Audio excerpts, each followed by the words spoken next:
wanted to say something about the 4th of July, why we observe the 4th of July, and why we especially honor Swami Vivekananda on the 4th of July.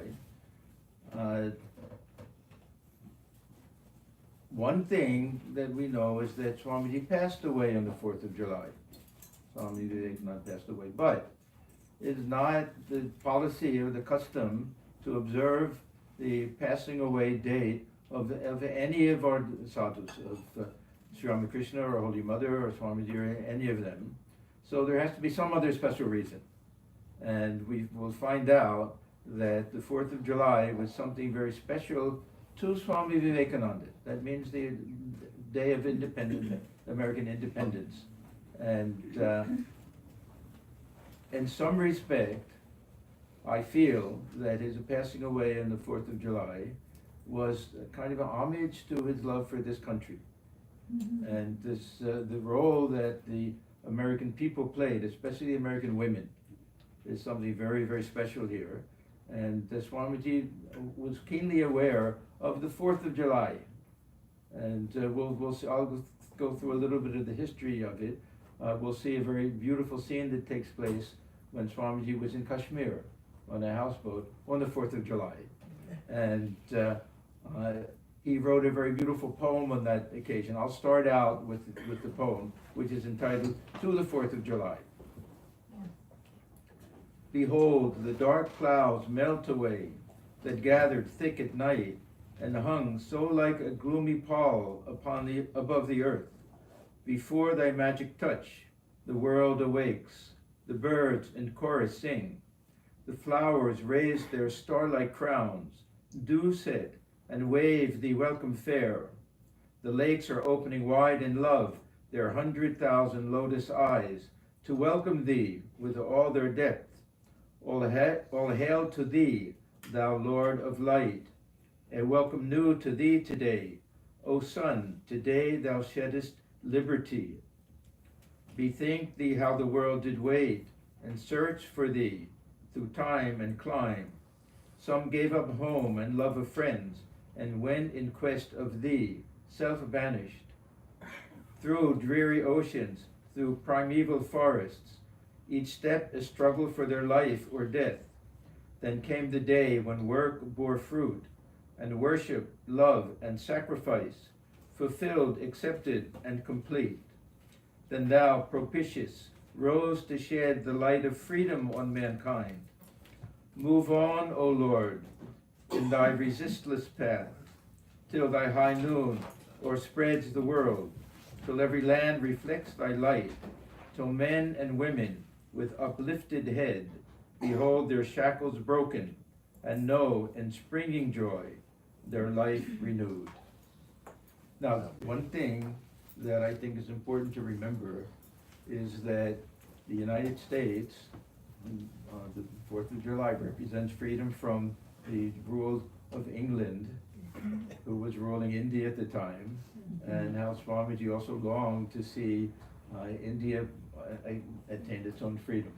And really, Swamiji was the inspiration for all of the early freedom fighters in India. And without his inspiration, not that he was political, but his love of freedom. If it hadn't been for that, it may have been many, many more years until India finally got its freedom.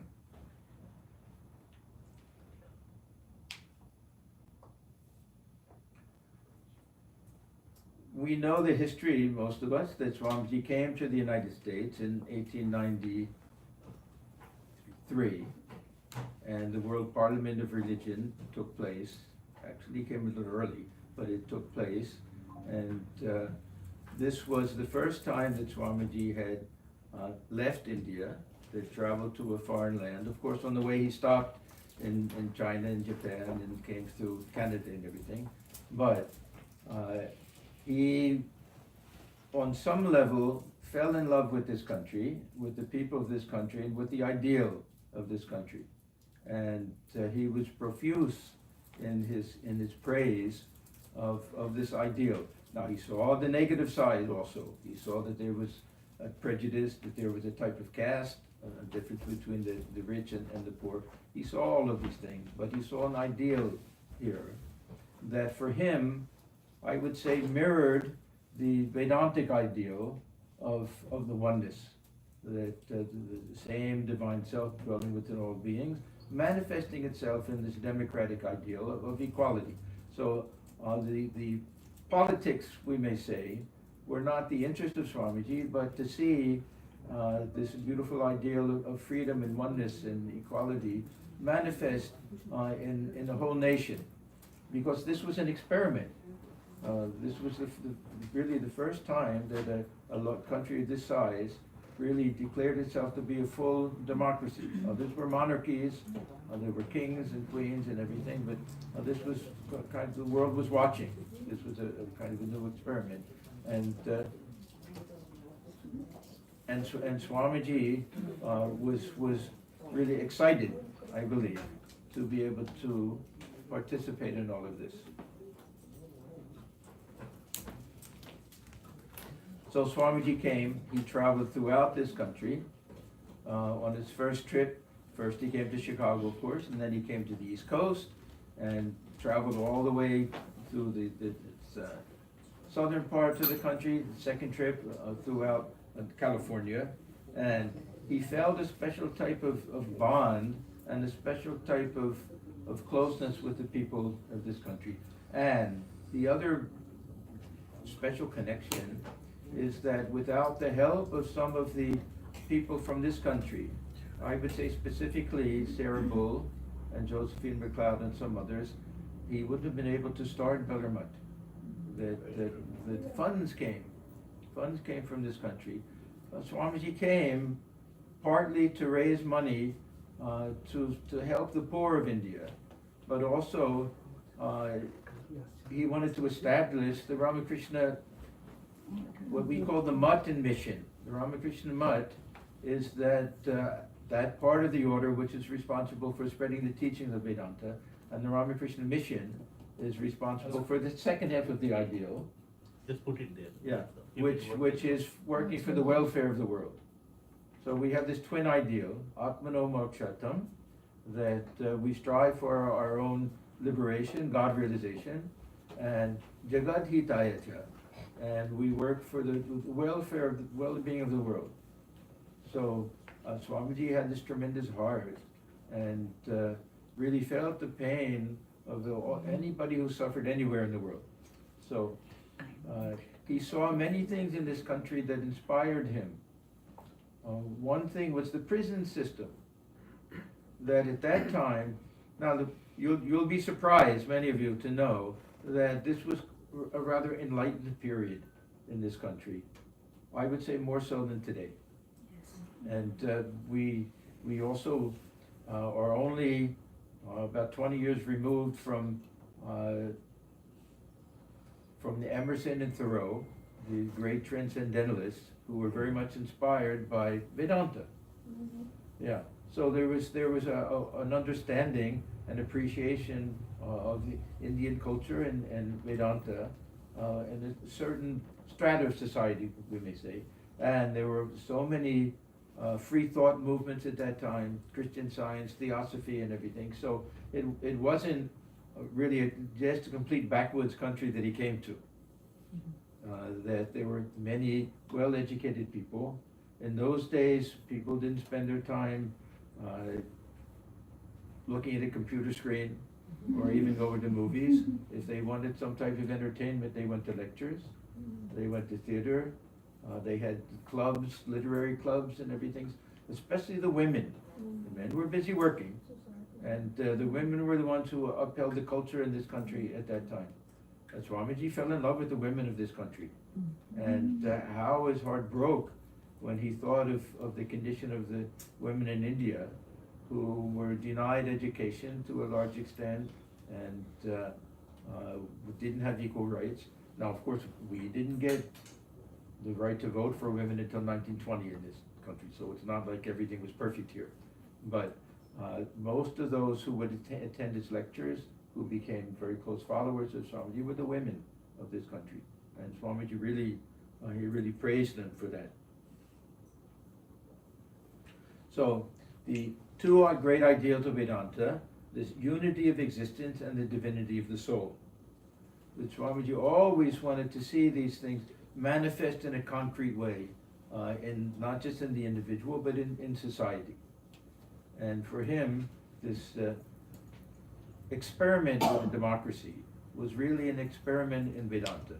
How do we put these into practice? If we say, same God dwells equally within all beings, then can we treat everyone with the same equality and get rid of privilege? Swamiji had a tremendous dislike for any type of privilege. Now he understood that there'll always be different strata of society. There'll always be the blue-collar workers, the white-collar workers, and that some will make more money than others, but everyone deserves equal respect and should have equal rights. So these are things that Swamiji was longing for to see in India, and that he saw to a certain extent in this country. And he saw that people could come to this country with nothing, and within 10 years or something, they could be very well-to-do people. So that was something that people came with such optimism here. And he saw in India at that time, it was even more caste-ridden than it is today. That those who belong to these very low caste, outcast people and everything, there's no hope for them. So he would say how he would see many of the Irish would come. This was sometime around the potato famine. And they would come, and he would see them downcast, poor, without anything to look up to, and then he'd see them afterwards with great pride that they have their work and their jobs and everything, and contributing members of society. So these are things that impressed Swamiji, and as I say, he developed a great love for the ideal of this country. Now yesterday I spoke a little bit about the background influences on the life of Swami Vivekananda. I'll just go through briefly because many of you weren't here. There was a big cricket match. So I know a few people were a little busy with that. But anyhow, Swami, of course, then he was known as Naren. So the young Naren, he grew up in a family where his father was really extremely liberal for those days. He was a well-to-do lawyer, and he treated everyone with equal respect. As a lawyer, he had clients among all different strata of society. There were Muslims, there were Christians, there were high caste Hindus, there were low caste, everyone, and he treated everyone equally and with great respect. He actually had a tremendous connection with Sufi poetry and Persian poetry. He learned Persian. He was a great devotee of Hafez and some of the other Persian poets and everything. That time in India was also a little bit more liberal than today. That Swamiji writes, actually it was a brother. There's a very nice book written by Swamiji's brother, that he says when they were growing as boys, all their Muslim friends would come at Durga Puja time and to celebrate with them. And they would go and break the fast at Eid time with their Muslim friends. That, of course, partition was partly responsible for many of the problems. But in any event, Swamiji grew up in a very liberal family, and his father was extremely charitable and generous, and to such an extent that when he suddenly passed away, they found out that he had given away so much money that they were actually in debt, and many problems came.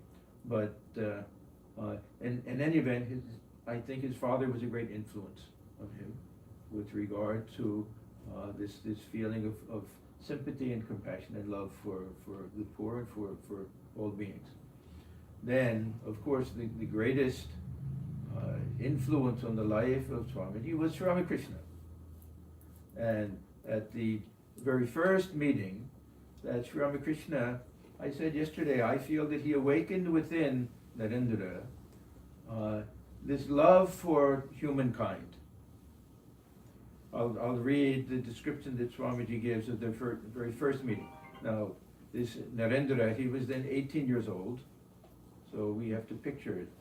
Young boy, 18 years old, first year in college. And Sri Ramakrishna, he had had a vision earlier of a great sage and who was going to come down to earth to be his companion. And when he saw Narendra, he recognized him. Anyhow, this is Swamiji's own description. He began to shed profuse tears of joy as he held my hand. Swamiji Narendra had gone to Dakshineswar. He sang some songs for Sri Ramakrishna, and Thakur went into some ecstatic mood and took him to that northern veranda and went in some ecstatic state and then started talking to him. Narendra thought he was a madman. He said, who is he talking to? He thought, how does he address me like this? Anyhow, he said, he began to shed profuse tears of joy as he held my hand. They're just meeting. He saw him once before, just singing at the devotee's house. It's the first time they really meet. He began to shed profuse tears of joy as he held my hand, and addressing me tenderly as one long familiar to him, said, "Ah, you come so late. How could you be so unkind as to keep me waiting so long? My ears are well nigh burnt by listening to the profane talk of worldly people. Oh, how I long to unburden my mind to one who can appreciate my innermost experience." Then he went on amid sobs. The next moment, he stood before me with folded hands and began to address me. Lord, he addresses him as Narayana. He addresses him as Lord. The young boy, this old man, of course, we won't think of him as old. He was probably 46 at the time. But at that time, the old man addressing him like this. Lord, I know you are the ancient sage Nada, the incarnation of Narayana, born on earth to remove the miseries of mankind. Now, this is a translation that we get. The actual words that Thakur used was Nada Rupi Narayana. Now, that has a second meaning. Nada Rupi Narayana. We have this Nada Narayana. This means God as a ruler of the universe and God dwelling within the hearts of all beings. So, on some level, it's not just that he's see, there's a sage by the name of Nada, not just called saying that you're that ancient sage, but I see you as somehow the embodiment of the perfect human being. His name was Narendra. Narendra means chief among men. Yeah. So he's addressing him as really this human form of God, we can say. And later we find that Sri Ramakrishna agrees this is the highest type of worship. Yesterday I spoke about the worship of the living God. And this became a passion with Swamiji. Highest worship of God is seeing God dwelling within all beings and serving them. Serving with humility and reverence and with the feeling of gratitude and with tremendous love and feeling of oneness. Seeing the same self in all beings, seeing God dwelling within all beings. So this left a tremendous imprint on Swamiji's mind. I have this funny notion that Swamiji's Ishta Devata, in Vedanta, we have this term that we use, Ishta Devata, that each and every one of us has a certain aspect of God that we worship as the kind of symbol for that infinite, absolute, nameless reality. It may be as Krishna, it may be as Rama, it may be as Durga, Shiva, it may be as Christ, it may be as Allah, it doesn't matter. That we'll have some preference for a particular name and a particular concept, whether God with form or without form, and that'll be the way we approach that infinite, absolute reality. So my feeling is that for Swamiji, his Ishta Devata was this Nada Rupi Narayana, God dwelling within all beings, and because he says, this is the special object of my worship, to see God and not just in all beings, within the poor, especially within the downtrodden, within all of those who were suffering and everything. This was a gift that that the Swamiji received from Sri Ramakrishna. So this was the second thing, and then of course when Swamiji traveled all throughout India, and this was the first time he got to witness how the certain classes of India, how they lived a completely separate life from others. Especially traveling through the south, there's so many outcast villages and things, even today, that the people are not allowed to mix with others and everything. So he came from the big city. He was living in Calcutta. Things were a little different then. He grew up in a very nice area of Calcutta, Shimla district, and very well-to-do family and everything. Of course, he knew about poverty firsthand after his father died. But this is the first time that he really saw how this was endemic in the society at that time in India. There's a tremendous distinction between the rich and the poor. Now, unfortunately, it's gotten worse in this country also. That we also suffer from that problem. But anyhow, these were things that, again, left this deep imprint on Swamiji's mind. He said to one of his brother disciples, "I traveled all over India, but alas, it was agony to me to see with my own eyes the terrible poverty of the masses, and I could not restrain my tears. It is now my firm conviction that to preach religion amongst them without first trying to remove their poverty and suffering is futile. It is for this reason, to find means for the salvation of the poor of India, that I'm going to America." So this was, of course, going specifically for the Parliament of Religions, to be a representative of Hinduism, but he wanted to inspire the people of America. He thought there would be a kind of trade-off, that he would bring some of this ancient wisdom, Vedantic wisdom, to the West, and that they would provide some monetary help and also to help organizationally, to set up things somehow to help the poor in India. Oh, it is for this reason, to find means for the salvation of the poor in India, that I am going to America. Brother, I cannot understand your so-called religion, but my heart has grown much, much larger, and I've learned to feel. Believe me, I feel it very sadly. So he came. There's a long story about how the money came and everything, but somehow he managed to go without any credentials. See, Hinduism was the only religion that completely lacked any organization with regard to real hierarchy. There wasn't anything equivalent to a pope or a bishop or a high imam or anything like that. They could write a letter, say he's a representative. It was all just, we know the groups of worshippers of the different communities, Shaivas and Vaishnavas and everything. So very naively, he showed up without any credentials, and it so happened that he made contact with the professor right at Harvard. And this professor recognized the brilliance of Swamiji, and he wrote a letter to the Parliament of Religions, to the head of it, that to ask Swami Vivekananda for credentials to speak is like asking the sun for credentials to shine. Yeah, a very nice way that he put that. So anyhow, Swamiji went, and he was supposed to speak the first night, one of the early speakers, and he had stage fright. Now our bold, courageous Swami Vivekananda, he'd never spoken before a crowd like that. There were several thousand people there, and finally, towards the end, he got the courage and he stood up, and very famously he said, "Sisters and brothers of America," and it touched the hearts of the people without, I'm sure they'd heard similar things before, but somehow they just felt that when he said "sisters and brothers of America," he felt that connection with everybody, and was standing ovation and applause for several minutes after that. And then he became such a popular speaker at the Parliament that, because it went on for several nights, many boring speeches, all different religious leaders and everything.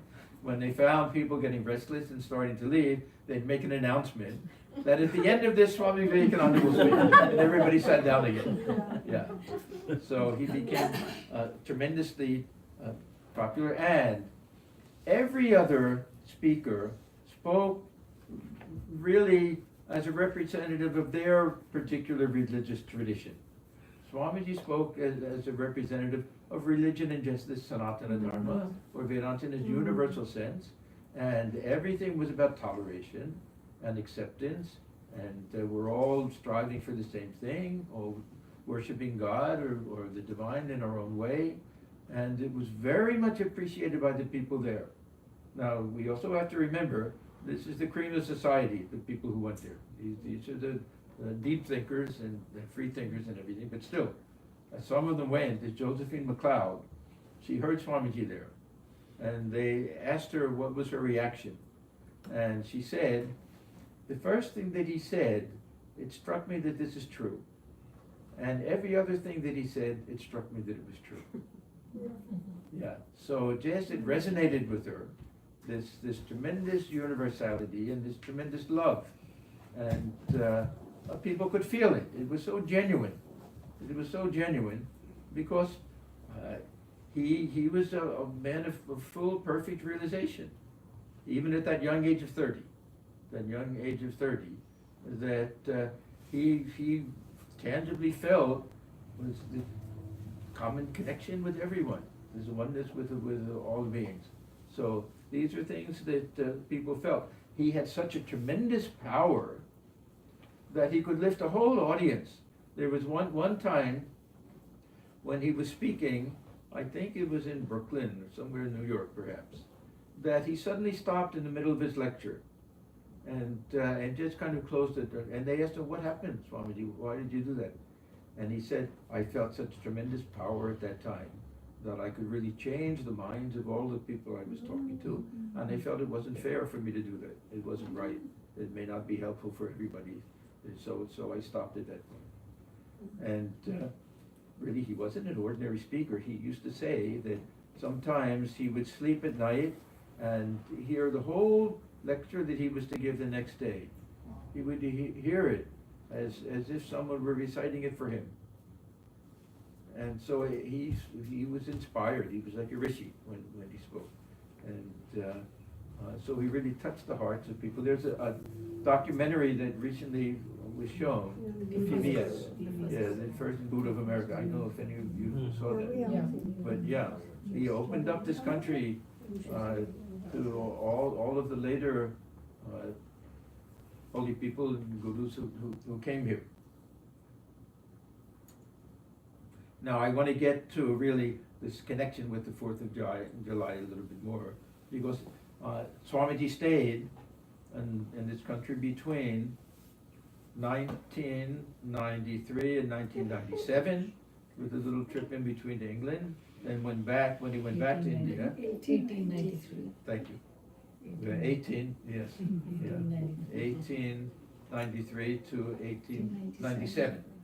So that was his first trip. When he went back with Josephine MacLeod, Sister Nivedita. Sister Nivedita was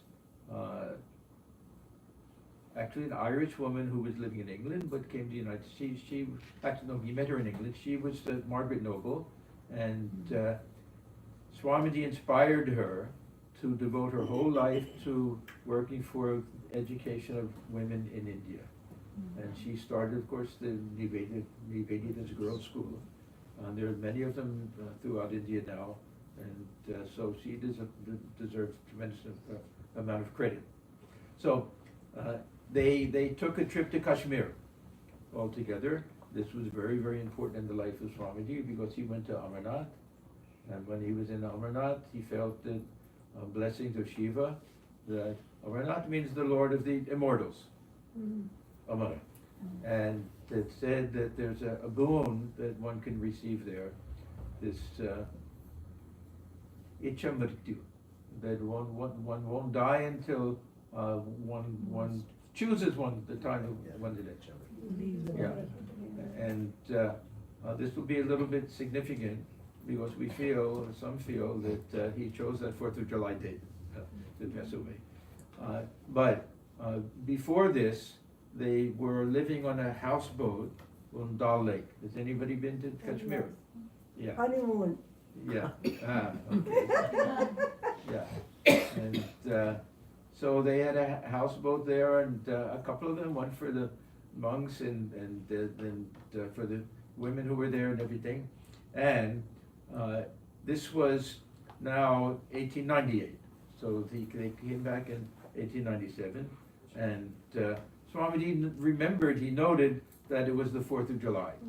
Now remember, Nivedita was really not American, and it's not a holiday that the British like, because they lost this country at that time. We won the war, they lost the war. Yeah. So he took Sister Nivedita with him, and they went and they found a tailor, and they explained to this tailor what an American flag looks like. Yeah. So he made some crude American flag with the stars and stripes and everything, and it was all done secretly. And they went on the houseboat where they would have their meals. That he put this on the side of the houseboat, somewhere inside, with some wreath and everything there, and invited them all for a tea party. And then he had written this poem, which I read in the beginning, to the 4th of July, and he presented that to them. So this was one of the instances. There was another time actually when Swamiji was in London on the 4th of July. And he also, the few Americans were there, they had a little celebration for that. So this is not just our imagination when we say that it's quite possible that Swamiji remembered the 4th of July when it was time for him to pass away, because it had some special significance for him.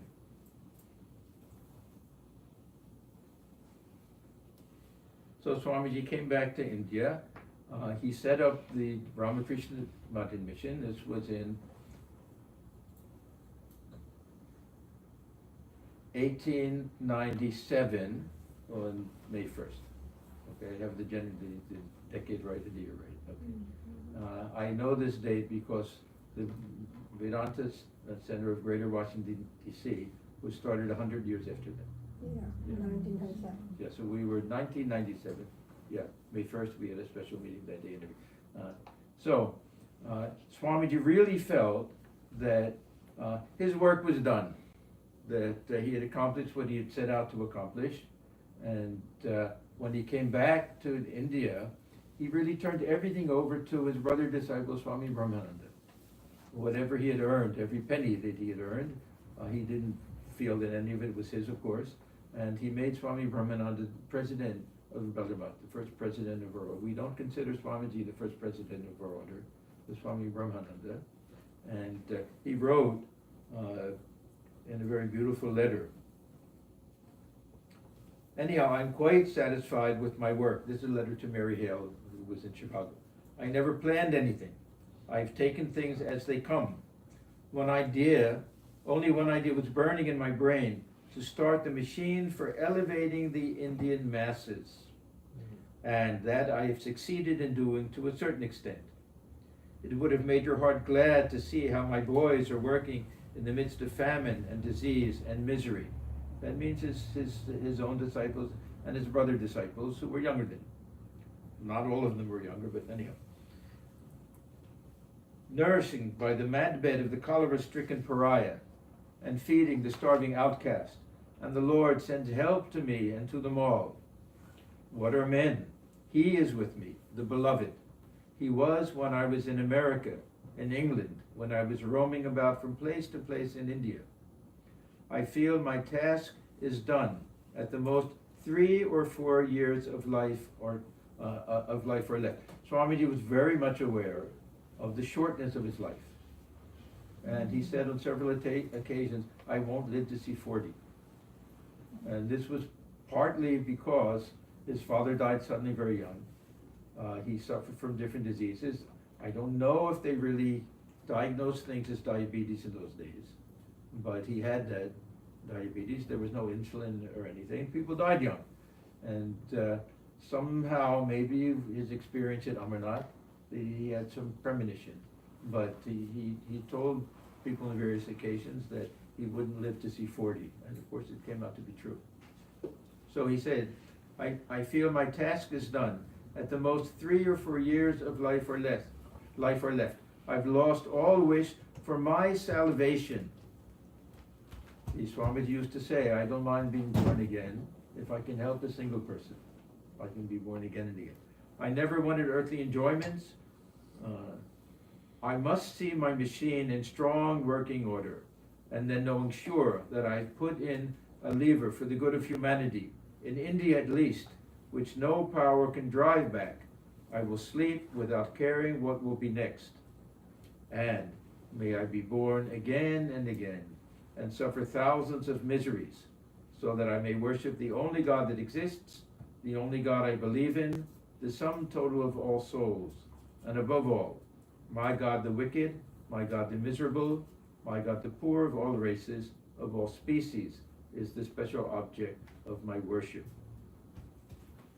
Now I just want to go through the very final days of Swamiji's life, because even though we don't observe the day of the passing away, it's, when we see how these great souls give up this body, it's also something very inspiring. So, this is mostly from letters that were written by Swami Premananda, his very dear brother disciple, and Sister Nivedita. So, Swamiji's health wasn't so bad at this time, but it seems very clear that he knew that he only had a few days left. In fact, earlier Sri Ramakrishna had said to Swamiji, had said to others, that once Swamiji knows who he really is, he'll refuse to remain in this body. Now, this was a very controversial statement, and there are different opinions about what he meant. He actually made two different statements. One, he said, once Swamiji knows, it's very hard to put into English. He used the term ghor. Ghor means a room, but it means which aspect of divinity he came from, something like that. Yeah, that he'll refuse to live in this world. There's one way, and the other is when he knows who he really is. So, when Swamiji had his Nirvikalpa Samadhi, I'm backing up a little bit here, in Kashipur, Sri Ramakrishna said to him, now you've experienced the highest, but this will be kept locked under in a little treasure box. Yeah, and you won't be able to unlock this till your work is done. And we take this to mean a little bit that Swamiji was denied this ability to remain immersed in Samadhi because he had work to do. He had to spread the message of Sri Ramakrishna. So on the one hand, is it possible that Sri Ramakrishna meant that Swamiji will have a little bit of some feeling of I, that and some mission and all of that, that if he's constantly thinking I'm one with the Brahman, he won't be able to get anything done. The other way is understanding that Swamiji will realize that he was, birth after birth, the companion of Sri Ramakrishna, who came as his Ishwarakoti, as his playmate, his helper in this avatar Leela. So however we understand it, a few days before this, one of the other monks asked him, Swami, do you yet know who you are? And Swamiji said, yes, now I know. And then there was perfect silence because they knew that he wouldn't live long after that. Now, when Sri Ramakrishna passed away, before he passed away, he asked his disciples to read from the almanac. Now, in this almanac, it'll give auspicious times, the dates and times of the day and everything to pass away. Swamiji did the same thing. Now, to me, it doesn't necessarily mean that this contradicts this idea that he wanted to die on the 4th of July. It may to confirm it or time of day or something. But he had that power now, we see, that not that he could die anytime. His body was falling apart. But he could actually choose that moment in full consciousness when he would leave the body. So he was seen to consult the almanac, and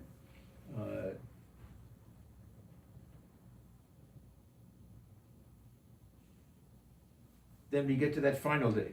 So this is the morning of the 4th of July in 1902, and they say that his health seemed to be very good that day. Contrary to his normal habit, he got up very early that morning, went into the shrine room and locked the door so no one else was there. And he sat there for a long time, 3 hours, he sat in meditation. When he came out, he was heard singing the song to the Divine Mother, the Shamamaki Amar Kavare. This Kali, my mother, really black. A beautiful song of Kamalakanta. He was singing that. See, what happened to Swamiji, after his trip to Amarnath and his visit to another temple to the Divine Mother, Kirbhavani, he said after that everything was mother, mother, mother, just like Swami Krishna. It was no longer, he said, all my patriotism is gone. No more Hari Om. Now it's only mother, mother, mother. He had a very interesting experience. This is a temple that had been destroyed during one of the invasions that had come, the Mughal invasion. And this thought came into his mind, mother, if I had been here, I would have protected you. I wouldn't have allowed anything to happen to your temple. And then he heard his voice of mother say, my child, do you protect me or do I protect you? Yeah. And then he said after that, everything was gone. And then, so part of this is that he knew that he was an instrument in the hands of the Divine Mother to fulfill this mission of Swami Krishna. This is my feeling. So that was the final song that he sang to Kali, the mother. And then he said in a whisper, if there were another Vivekananda, then he would have understood what this Vivekananda has done. And he said, and yet, how many Vivekanandas shall be born in time? So a beautiful statement that he made. And then he had lunch with all of the members of the monastery, and Sister Nivedita was there, and Swamiji very traditionally in India you could wash your hand before you eat. This time Swamiji went around and he wanted to wash everyone's hands. And this thought came to Nivedita that this is what Christ did. And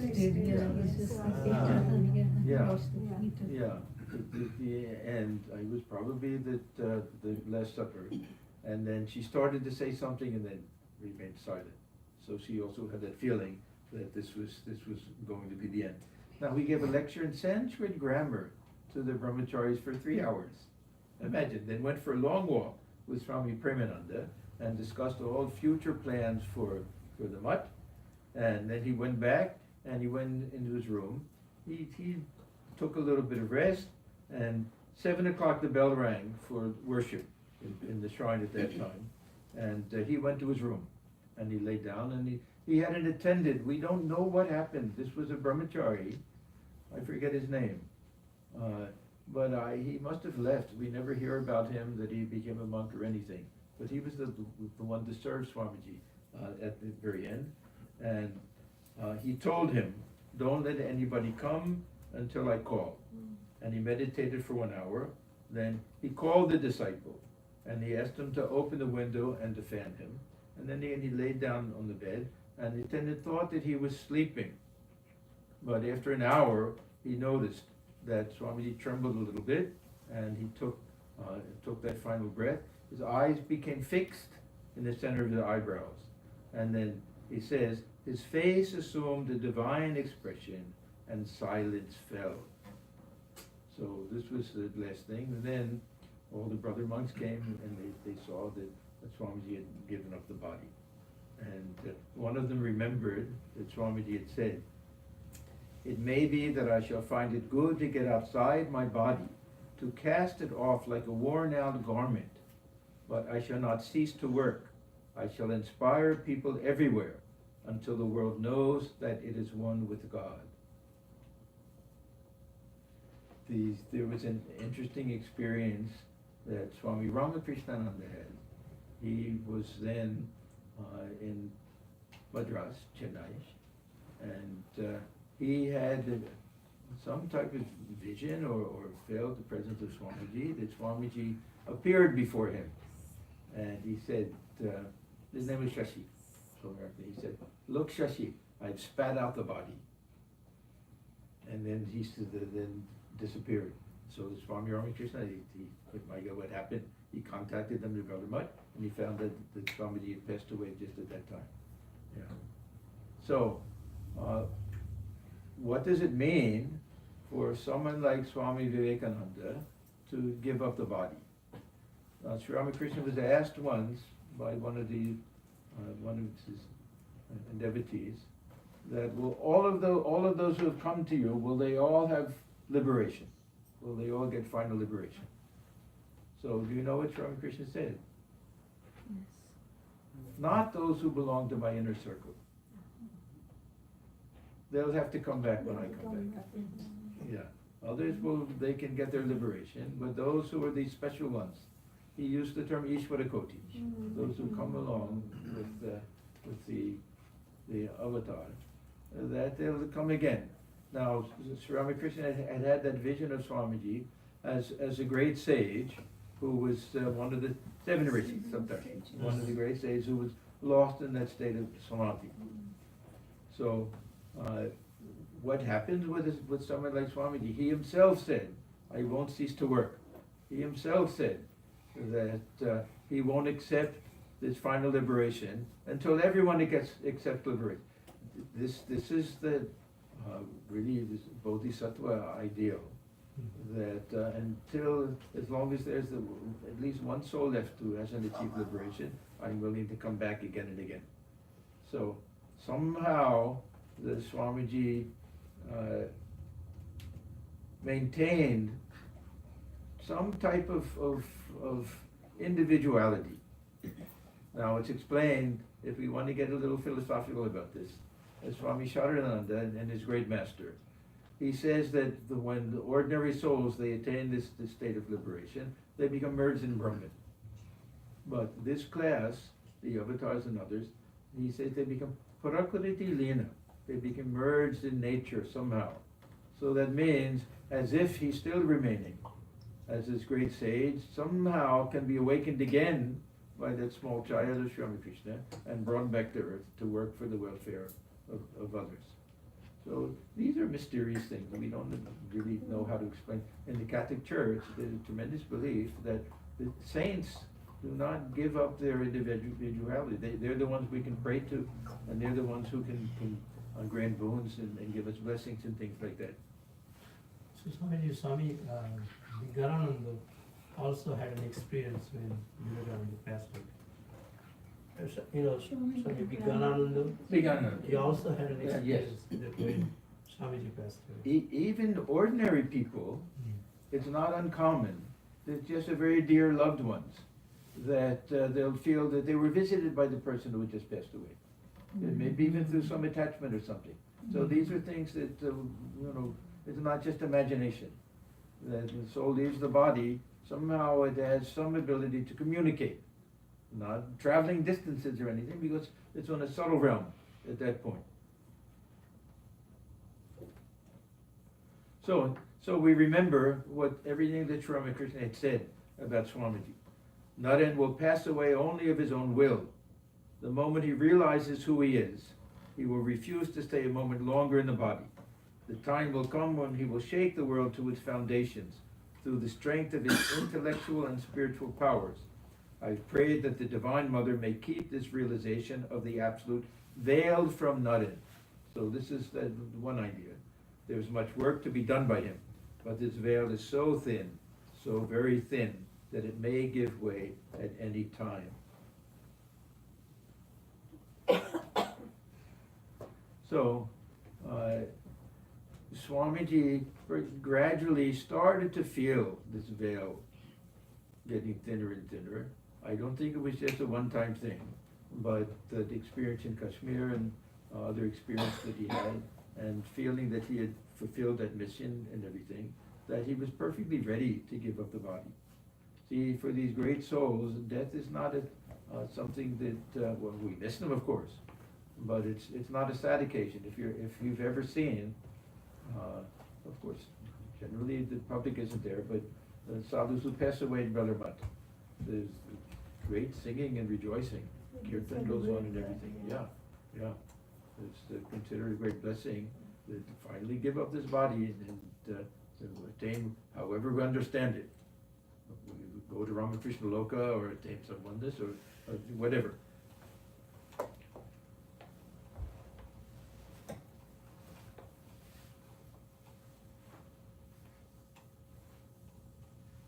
So let me just, we've really come to the end of this life, but I just want to read a couple of things from different letters. Yeah, I'll close with this one letter.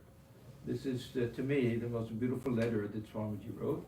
It was to his very dear friend Josephine MacLeod, who had accompanied him to India. She used to come to India every year. When she never considered herself a disciple of Swamiji. She considered herself a friend. But we know that she was really his disciple. And she asked Swamiji, how can I help you in your mission? And he said, love India. Yeah. To others he said different. Nivedita worked for the women of India, but love India. So she used to come to India every year. There's even a little building in Bellarmine that's known as the MacLeod House. Actually, there is a bed which was given by Yes. in the Bellarmine. Yes. And Mahapurush Maharaj used to sleep in that bed. Yeah, I took rest on that bed. Yeah. So, I'll close by reading this letter. I bundled my things and am waiting for the great deliverer. Shiva, oh Shiva, carry my boat to the other shore. After all, Joe, he used to call Josephine MacLeod Joe. After all, Joe, I am only the boy who used to listen with rapt wonderment to the words of Ramakrishna under the banyan at Dakshineshwar. That is my true nature. See, this is the other idea, remembering who he was. Yeah, is that the companion of Shri Krishna. That is my true nature. Works and activities, doing good and so forth, are all superimpositions. Now I again hear his voice, the same old voice, thrilling my soul. Bonds are breaking, love dying, work becoming tasteless. The glamour is off life. Now only the voice of the Master calling. I come, Lord, I come. Yes, I come. Nirvana is before me. I feel it at times. The same infinite ocean of peace, without a ripple, a breath. I'm glad I was born. Glad I suffered so. Glad I did make big blunders. Glad to enter peace. I leave none bound. I take no bonds. Whether this body will fall and release me, or I enter into freedom in the body, the old man is gone, gone forever, never to come. The guide, the guru, the leader, the teacher has passed away. The boy, the student, the servant is left behind. The sweetest moments of my life have been when I was drifting. I'm drifting again, with the bright, warm sun ahead and masses of vegetation around. And in the heat, everything is so still, so calm, and I'm drifting languidly in the warm heart of the river. I dare not make a splash with my hands or feet, for fear of breaking the marvelous stillness that makes you feel sure it is an illusion. Behind my work was ambition, behind my love was personality, behind my purity was fear, behind my guidance the thirst for power. Now they are vanishing, and I drift. I come, Mother, I come, in thy warm bosom, floating wheresoever thou takest me, in the voiceless, in the strange, in the wonderful. I come, a spectator, no more an actor. Oh, it is so calm. My thoughts seem to come from a great distance in the interior of my own heart. They seem like faint, distant whispers, and peace is upon everything. Sweet, sweet peace, like that one feels for a moment just before falling into sleep, when things are seen and felt like shadows, without fear, without love, without emotion. Peace that one feels alone, surrounded with statues and pictures. I come, Lord, I come. So this was the state of mind that Swamiji was in. And he had that beautiful person. He who hugs the form of death, to him the mother comes. So death is a returning home for souls like this. They see this as kind of a banishment, like a stranger in a strange land, and remembering their own home and going home. For a great soul like Swamiji, that pull of Sri Ramakrishna became stronger and stronger at the end. And how he just became that young boy again at the feet of Sri Ramakrishna. Anyhow, these are all things that we can remember and now have this very beautiful association with the 4th of July. how significant it was in the life of Swamiji, how he observed it, not only in America, but in Kashmir, how these American women especially, how they gave so much strength and help and everything to Swamiji, and how Swamiji loved this country. It was a tremendous blessing that Swamiji gave his main message to the world in this country. Mm-hmm. Most important teachings were given in this country. So we offer our salutations to Swamiji, pray for his blessings, and we can ask Swamiji to give a little help so that our projects. He's already He giving. knows. Yeah, of course. He knows. Even Thakur is giving. Of course. Nothing happens unless two things. Grace of Thakur and Mother and sincerity of the devotees. That has to be there. There's nothing's going to just come of its own. We have to all be sincere. Be sincere and work hard and be willing to sacrifice and really look upon this center as the object of our worship. We have a belief, even written in the rules of our order, that the Sangha, that the whole body of devotees and all our centers and everything, are the body of Sri Krishna. Yes, are the body of Sri Krishna. Serving the center is serving Sri Krishna. Yes. Yeah. So this is an attitude that we take. Swamiji, you Yeah. want to tell everyone about your trip to India and what you planned on accomplishing in terms of the centers in West, all of the.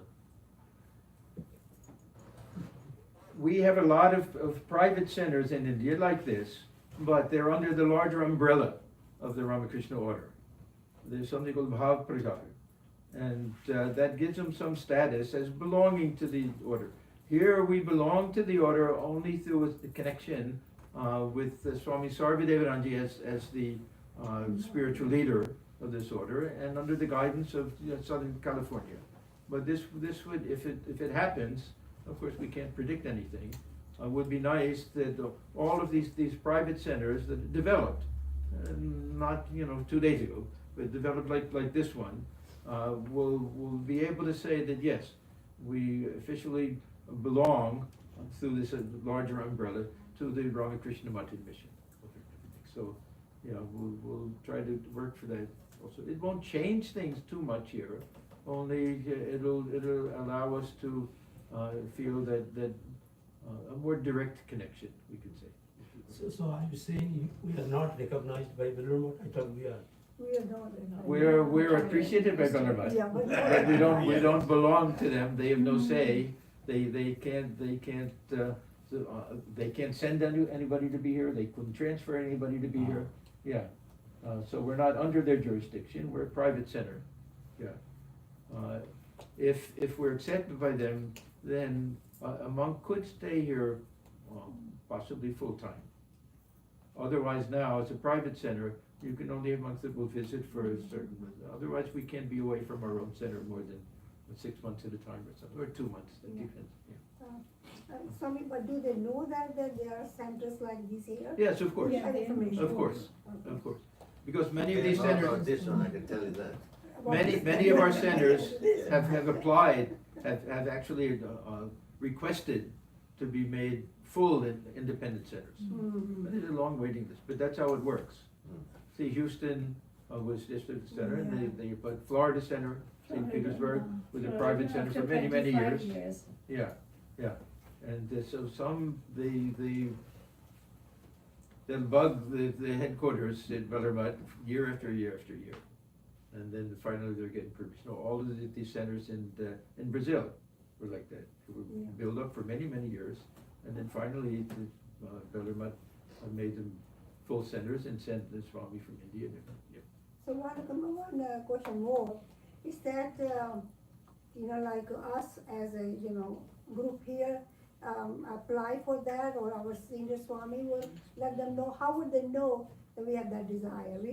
We are, There's a we want to process have. there. Yeah, that's what I'm asking you. What is process? I think it'll be a recommendation of Swami Sarvadevanananda. I see. Because most of the private centers are connected with Southern California. Most of them were started by Swami Swananda. Yes. Now, if other centers are also like that idea, they can also talk to headquarters and say, we would also like them to be considered. So we Yeah, should that's we should bug Swami Sarvadananda. No, no, he knows. No, Don't After bug we him. have the building. After we have the He's- basic structure. Yeah, don't bug him, he knows. No, I'm I just- won't let him forget about this. Yeah, I'm just, No, yeah. in addition to I'm that, getting there. they don't want to, they want to see the solidity of the center. Yes, See the There's center an first, application big process. one, yes, I know, and all big this. center. That's good, yeah. Before we go. Financial stability, and all these things are important. Yeah, Swamiji, if you can announce the visit of Swami Sarvadevananda. Swami Sarvadevananji will be coming July 31st and stay to August 5th. And for those who are interested in taking Diksha, initiation, spiritual initiation, that you can talk to. No, there's change in that one, Oh. because there's some candidates, they have exam on Friday, or they're working Friday. Well, anyhow, I So didn't, maybe, I didn't even announce the date of Okay, initiation yeah, yet. that'd be Yeah. next day. So Saturday. anyhow, you can contact us here, just, talk to Usha, Yes. Usha. I have a list of. Yeah, and there's some information ahead of time that you can be given with regard to instruction, books that you should look at and things to do on that day, flowers and fruits to bring and everything. So you can get that ahead of time. And those who don't feel ready but want to talk to Swami Sarvadevananji about it, that he'll be happy to explain some things and maybe prepare you for the next visit to take initiation at that time. Somebody, he called me yesterday, so Uh-huh. he told me, well, I'm glad you're saying that, Mhm. this is what he wants us to Yes. do, yeah. Yeah, And, so you have the two sheets, the contact sheet and the Yes, instruction and- sheet? and the She books can are- mail it to you, Yeah, yeah. yeah, we'll do Email that, it yeah. to The anybody's books, they interested. have already received the books to read, so Okay. everybody's reading those books. So Guru Purnima Puja is on July 20. Then Swami Mahayogananda ji will be here from 28 to 30, and then Swami Sarvadevananda ji is coming.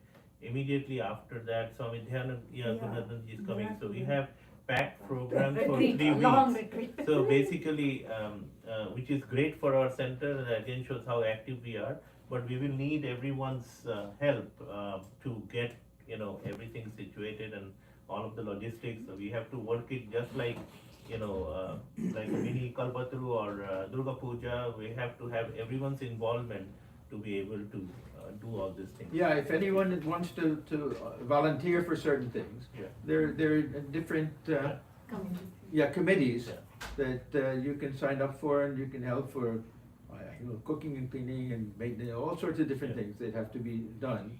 And the more people participate, the more the feeling of the family feeling of the Yeah. center, and the more the feeling of our center.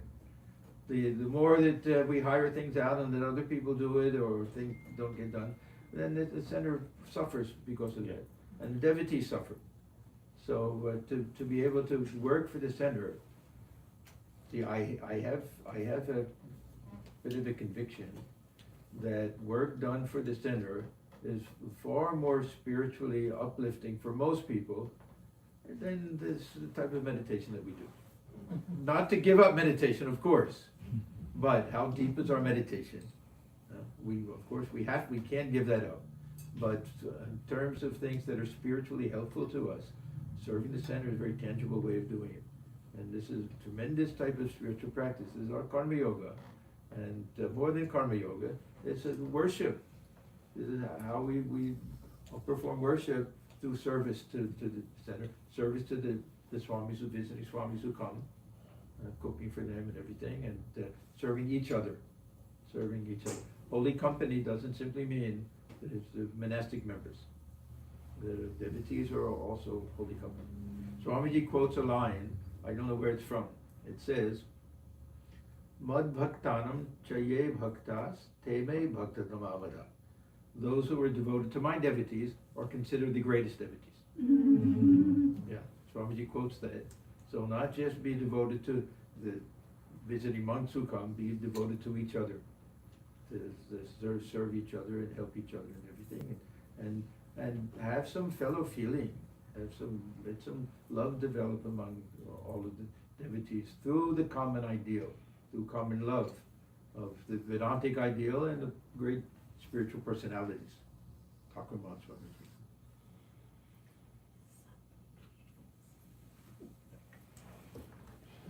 Swamiji, I just have a comment and a question. So there are certain criteria that to be recognized